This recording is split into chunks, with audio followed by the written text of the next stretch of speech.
Hi, welcome back to the AS family. Today I have my friend Bria with me. She is going to be my set of ears. And today we're going to be talking about desensitizing children who have hypo or hypersensitive ears.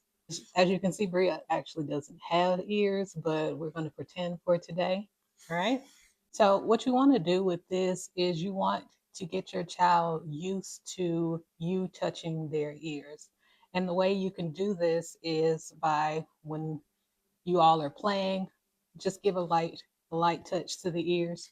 You want to make sure that the child is facing you so that they can see. You honestly do not want to sneak up on them or, touch their ears from behind because this can be triggering and it can honestly have the opposite effect of making your child feel unsafe. So we're going to sit Bria this way so that she is facing me. And if we're playing or if my child is just close to me, I'll give a little touch to their ears. And you want to do this quickly. It's not a something that you want to telegraph because that gives the child a chance to build up anxiety and fear around the act of you touching their ears. So it's just a quick thing, and then you go back to whatever you were doing before. So I do this often. Whenever Zai is close to me, I'll touch his ears. If he comes in for a hug, sometimes I'll just give his ears a light touch. Then if he's hugging me, when I first started doing this, he would stop, like he would pause. And once he realized that it didn't hurt, then usually he would just go back to whatever he was doing. This is the response you want.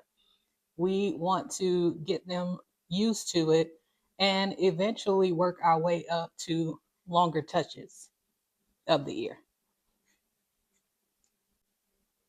roughly a second or two. Once we get to the point where we are able to place your hand on your child's ear and they have no reaction, you can try covering their ears. For some kids who have hypersensitive hearing, they will cover their ears on their own when they are fearing that it's going to be loud. Usually, Zai, when he's entering a new place, he'll cover his ears like this. A good way to get your child used to you touching your ears is for you to cover their ears the way that they do. This is what this is saying is I can protect your ears too, and I am not going to hurt you.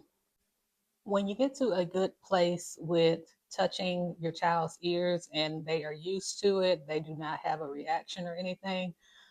The next step that you want to start working on is getting them to allow you to clean their ears.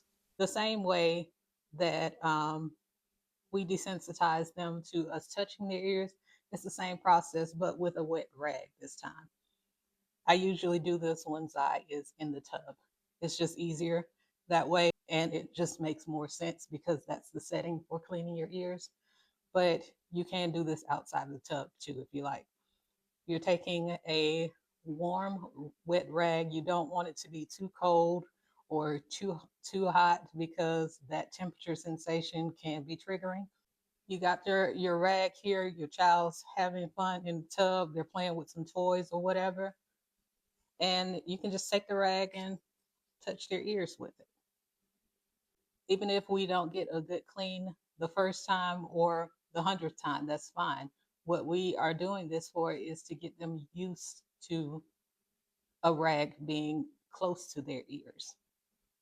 Now, if a wet rag is still too much for your child, you can backtrack a little bit and just wet your fingers and touch their ears.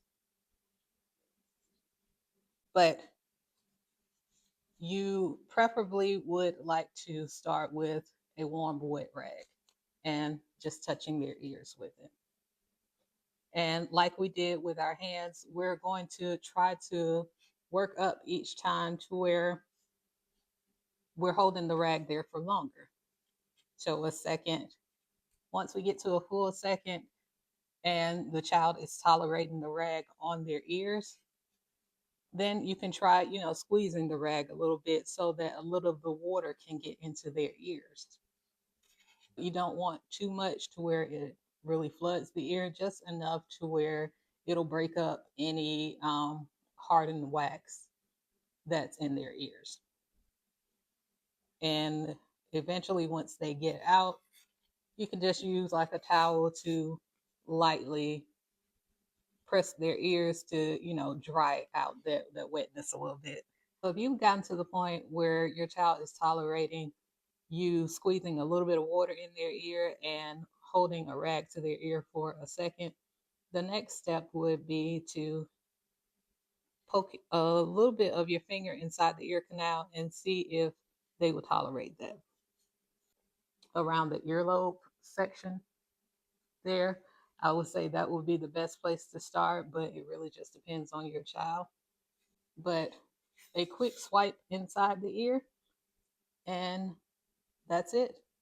Now, honestly, Zai has not gotten to this place. He tolerates me putting water in his ear and putting the rag to his ear, but that inserting the finger there and swiping inside the ear is still something that we're working on. So just be patient with your child, be patient with yourself, give both of yourselves grace, and I hope this helps. See y'all in the next one. Bye.